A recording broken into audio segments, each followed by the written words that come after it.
Men are destroyed not by their enemies, but by their own fragile spirit. In a world where insult, fortune, and hardship strike daily, most crumble like glass. What if you could forge a mind like iron, a spirit unshaken by chaos? Today, we uncover the Stoic way, the art of toughening your mind and spirit. Not for peace alone, but for power, for survival, for triumph in a treacherous world.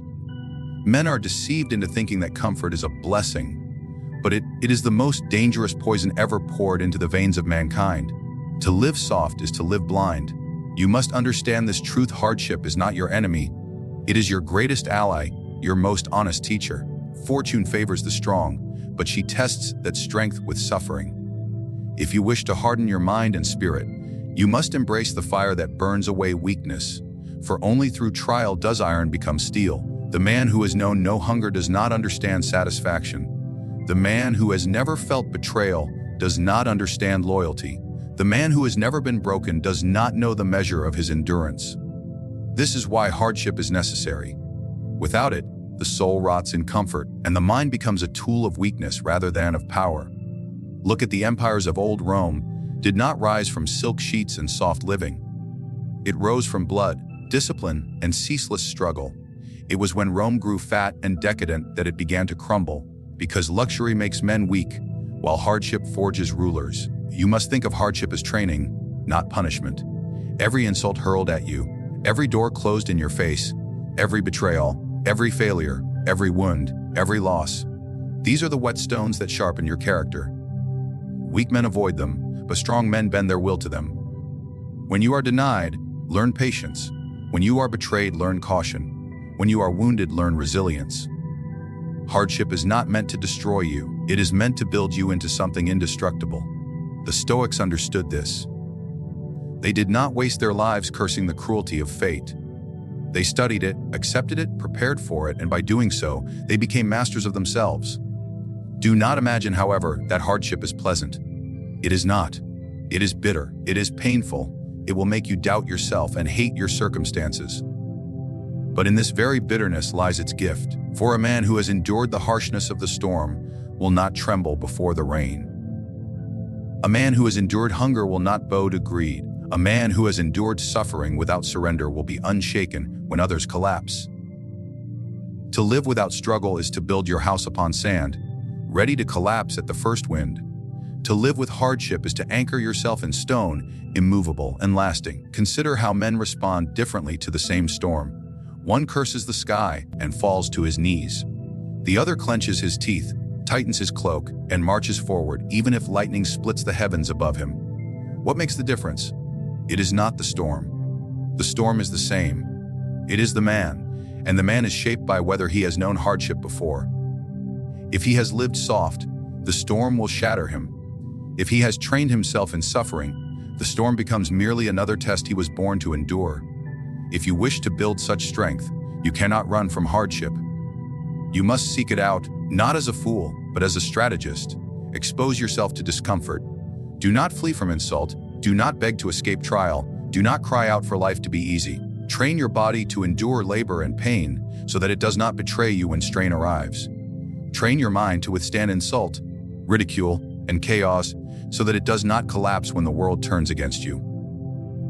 Train your spirit to walk through fire so that flames become your natural air.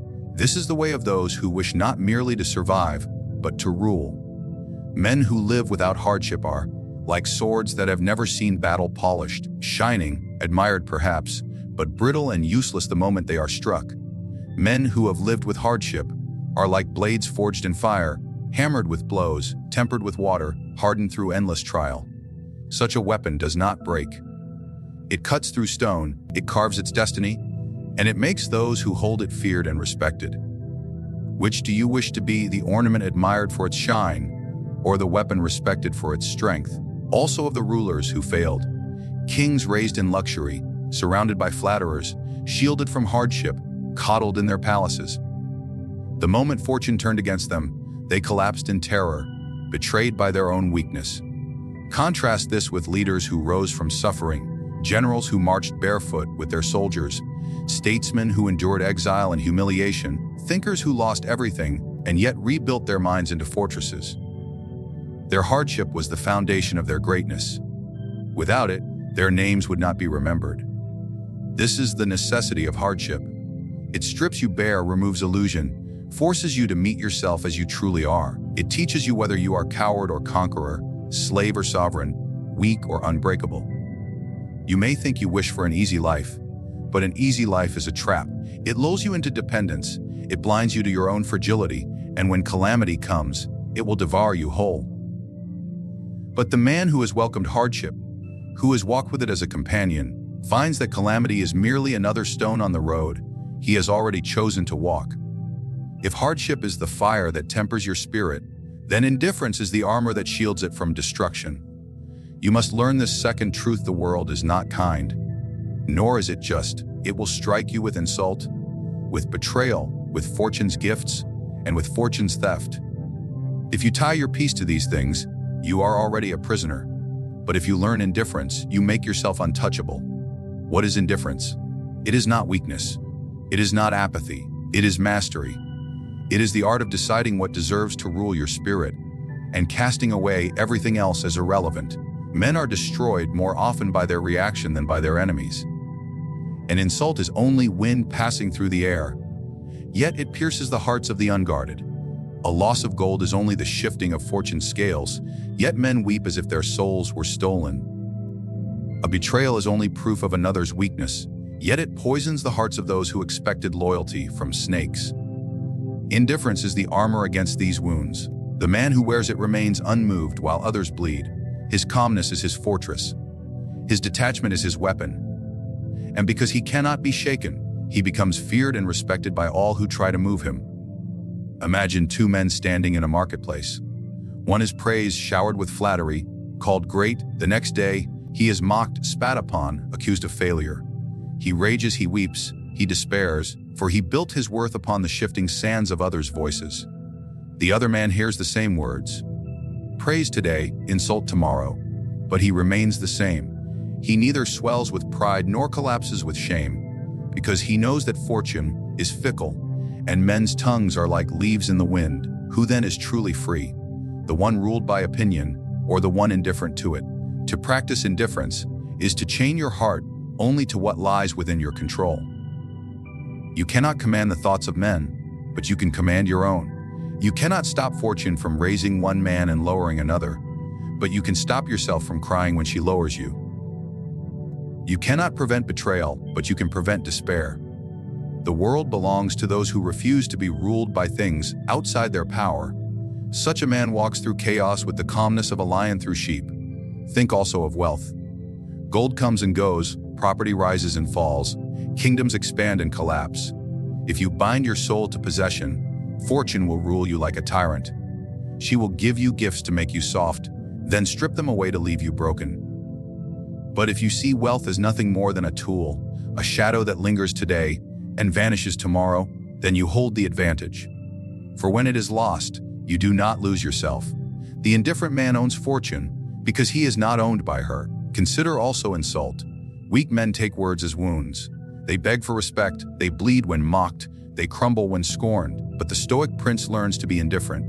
What are insults if not the barking of dogs? Should a lion tremble because a hound makes noise?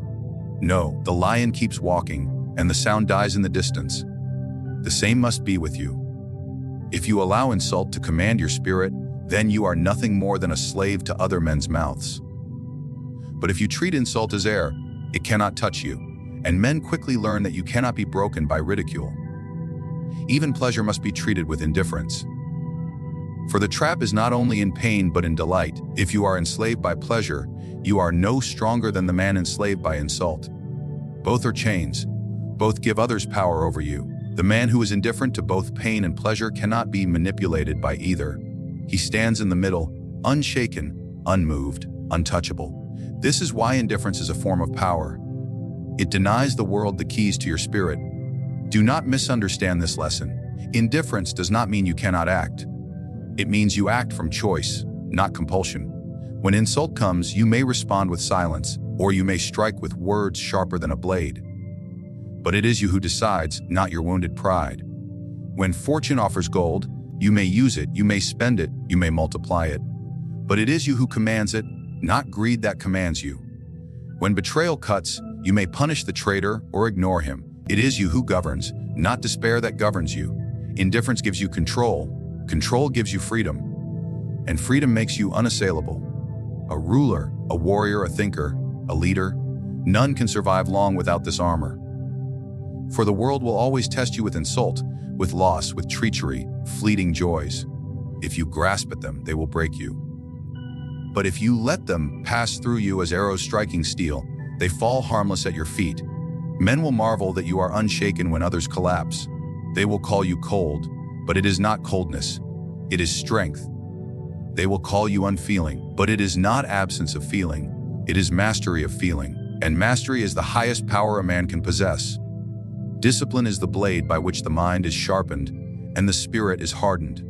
Without it, strength is wasted, intelligence is squandered, and ambition is nothing more than idle dreaming. Men speak of power as if it were something gifted by fortune, but true power is carved from discipline. It is the invisible force that governs kings, soldiers, merchants, and thinkers alike. Without discipline, even the most gifted man will fall. With it, even the weakest man can rise to greatness. Consider this: the body is ruled by desire, the mind is plagued by fear, and the spirit is pulled in every direction by appetite. Without discipline, you are nothing more than a slave to these forces. You will eat when desire commands, flee when fear whispers, rage when anger stirs, waste when laziness tempts. Such a man is no master. He is ruled by impulses as a puppet is ruled by strings. But the disciplined man severs these strings. He becomes commander over himself. He does not eat because hunger demands. He eats because reason decides. He does not strike because anger erupts. He strikes because strategy requires it. He does not waste time because pleasure seduces. He spends time because purpose guides him. That is power, the rule over oneself. A ruler who cannot govern his own desires cannot govern a city. A general who cannot master his own fear cannot command an army. A man who cannot discipline his own mind cannot withstand fortune's blows. Discipline is not chains upon your freedom. It is the very key that unlocks true freedom. For when you master yourself, no man, no insult, no hardship, no temptation can claim dominion over you. Discipline is built not in grand moments of glory, but in the small, relentless acts of control that men ignore. Rising when you wish to remain in bed, working when you wish to rest, restraining your tongue when insult burns your pride, spending hours in study when pleasure calls you elsewhere. These moments are the battlefield where discipline is forged. Each choice is a hammer strike. Each refusal of weakness is the fire that hardens you. A man who seeks greatness must treat these daily struggles with the same seriousness as war. For indeed, they are war, the war against the self. Do not imagine that discipline is natural. It is not. Man is born wild, pulled by instincts, seduced by pleasures, terrified by pain. To discipline oneself is to conquer nature, to reshape the raw clay of impulse into the statue of command. It is slow, it is grueling, and it never ends. But this endless labor is the very reason few attain greatness. Most men surrender to ease. Few endure the relentless sharpening, yet those who do become unbreakable. Discipline is not only restraint, it is also direction. It is not enough to say no to weakness, you must also say yes to purpose. To wake early is meaningless unless you use the hours to build, to learn, to advance. To deny indulgence is hollow unless you turn the energy toward your ambition. Discipline must be tethered to vision. Without vision, it is starvation without reward. With vision, it is fuel for dominion. Think of the soldier. His life is discipline embodied. He marches when commanded, he eats sparingly, he trains until his muscles scream, he obeys the order of the hour. This seems harsh, even cruel. But when battle comes, undisciplined man flees, while the soldier stands firm. Discipline has turned him into steel. The same is true for the mind. If you train it daily, if you bind it to discipline, when hardship strikes, it does not collapse. When insult cuts, it does not bleed. When fortune tempts, it does not bend. The mind trained in discipline is sharper than any weapon and more enduring than any fortress. Even rulers must live under discipline, though they sit upon thrones. The prince who indulges in every pleasure, who grows drunk with every feast, who spends without restraint, who lashes out in every anger, soon finds his court in chaos and his kingdom in ruins. But the ruler who restrains himself, who directs his mind to purpose, who governs with order. He is feared, he is respected, and he endures. For men will forgive a strict master, but they will not forgive a weak one. Understand this clearly. Fortune respects the disciplined man. She may test him, she may strip him of wealth, she may strike him with loss, she cannot humiliate him, for his worth does not rest in her gifts. She cannot tempt him, for his appetite is under his own command. She cannot enslave him, for he does not chase her illusions. Fortune respects no beggar, no dreamer, no man enslaved by pleasure. But she respects discipline, for she cannot conquer it. Discipline is not glamorous, it is not loud. It is the quiet, relentless grind that builds an invisible empire within you. No crowd applauds when you rise early to work, no admirer sings your praise when you hold your tongue instead of lashing out, no poet writes of the hours you sacrifice in study and preparation. Yet it is in these unseen battles that victory is decided. The man who disciplines himself wins long before the world knows his name. When the hour of trial arrives, he is ready, while others are broken. And in that moment, power passes to him, because discipline has made him worthy of it. The greatest battlefield is not fought with swords or armies, but within the soul of every man. To command cities, to govern kingdoms, to conquer enemies. These are tasks of power, but they are meaningless if you have not first conquered yourself. Victory over the self is the highest form of mastery, and without it, all other victories are illusions that collapse like sand castles before the tide. Every man carries within him an enemy more cunning than any rival and more dangerous than any traitor. That enemy is fear, weakness, doubt, indulgence, anger, and cowardice. It whispers to him in the silence of the night. It gnaws at his resolve when he stands at the edge of decision. It seduces him when fortune tempts him with comfort. This enemy cannot be bribed, cannot be banished, cannot be silenced, except by the relentless strike of discipline and the armor of indifference. To master yourself is to destroy this enemy before it destroys you. Consider the man who rules an empire, but is ruled by his own fears.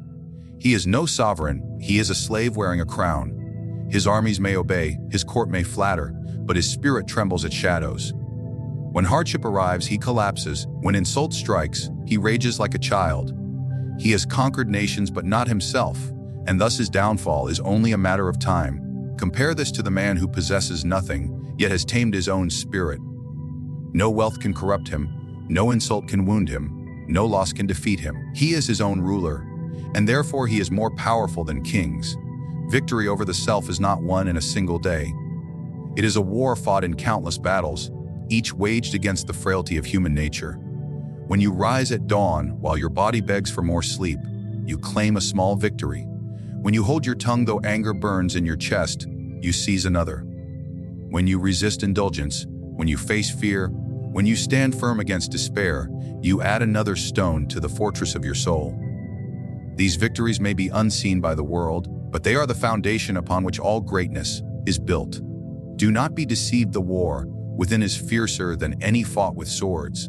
Enemies outside can be slain, but the enemy within is patient. It will return each day, testing your resolve, probing for weakness. One moment of indulgence, one act of cowardice, one surrender to fear, and it grows stronger. This is why vigilance is required at all times. The man who lets down his guard even for a moment is overrun by his own nature. But the man who keeps watch, who strikes swiftly against weakness whenever it rises, becomes invincible. Fear is often the strongest of these inner enemies. It prevents men from acting, it enslaves them to hesitation, it whispers of danger until they shrink from opportunity. To conquer fear is not to eliminate it, but to advance in spite of it. The Stoics knew this well. Courage is not the absence of fear, but the mastery of it. The man who acts while trembling is stronger than the one who flees while boasting of bravery. Fear may remain, but when you refuse to bow before it, you prove your dominion over yourself. Another great foe is desire. Pleasure tempts men with promises of happiness, but in truth it weakens them, for he who cannot deny himself is already defeated. The indulgent man loses control of his appetites, and once appetites are in control, reason is dethroned. To master desire is not to deny all joy, but to dictate when and how it is allowed. He who governs pleasure enjoys it without being destroyed by it. He who is governed by pleasure becomes soft, vulnerable, and enslaved. Anger, too, is a tyrant of the soul. many men who might have conquered kingdoms have instead destroyed themselves through fury. Anger is a weapon that cuts both ways. When you unleash it without restraint, you wound yourself more than your enemies. But the man who has conquered himself does not let anger command him. He may choose to unleash wrath with purpose or to remain silent with cunning. Either way, it is his decision, not anger's command. That is victory. The greatest proof of mastery over the self is resilience in the face of loss. Men cling to wealth, to titles, to reputation, to possessions, as if these define them. When fortune strips them bare, they collapse, because they never owned themselves, only what fortune lent them. The man who has conquered himself remains whole even when robbed of all else. Take his wealth, and he is still rich in spirit. Strip him of honor, and he remains proud in silence. Cast him into exile, and he carries his kingdom within. This is the unassailable strength of self-mastery. History remembers men not merely for what they conquered, but for how they bore themselves in the face of trial. Those who mastered others but not themselves fell into ruin. Those who mastered themselves, even in chains or exile, became immortal in memory. Socrates in prison, Seneca in death, Marcus Aurelius upon a throne surrounded by betrayal. They endured not because fortune was kind, because they had already claimed the greatest victory possible. They ruled themselves, and thus nothing else could rule them. Victory over the self is not the end of struggle, but the beginning of true freedom. For once you have conquered your inner tyrant, no enemy, no hardship, no betrayal can truly defeat you. The man who has mastered himself carries within him a kingdom that cannot be invaded, a fortress that cannot be breached, a sovereignty that no crown or army can equal. And this is why the Stoic way is not weakness but supremacy, for the one who rules himself holds dominion over all. And so, we arrive at the truth that few dare to face. Hardship is not your curse, but your forge. Indifference is not weakness, but your shield. Discipline is not prison, but your weapon. And victory over yourself is not simply a virtue, but the crown of all mastery. The world will always be cruel, fortune will always be fickle, men will always betray, and chaos will always rise. You cannot change these things, but you can change yourself. You can harden your mind until insult is as nothing. You can armor your spirit until fortunes rise and fall cannot touch you. You can sharpen your will through discipline until even your own nature bows to your command.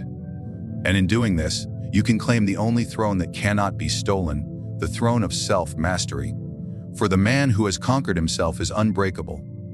He may lose wealth, but not his strength. He may lose position, but not his dignity. He may lose allies, but not his resolve. He is free in chains, he is powerful in poverty. He is sovereign even when fortune denies him a crown. Such a man cannot be ruled, cannot be destroyed, cannot be forgotten. Therefore remember, the Stoic way is not the path of resignation, but of dominion. To harden your mind and spirit is to prepare for the battles that all men must face. To rule yourself is to rule your world. And in the end, this is the only victory that matters. For it is the victory that no man, no army, no fortune can ever take away from you.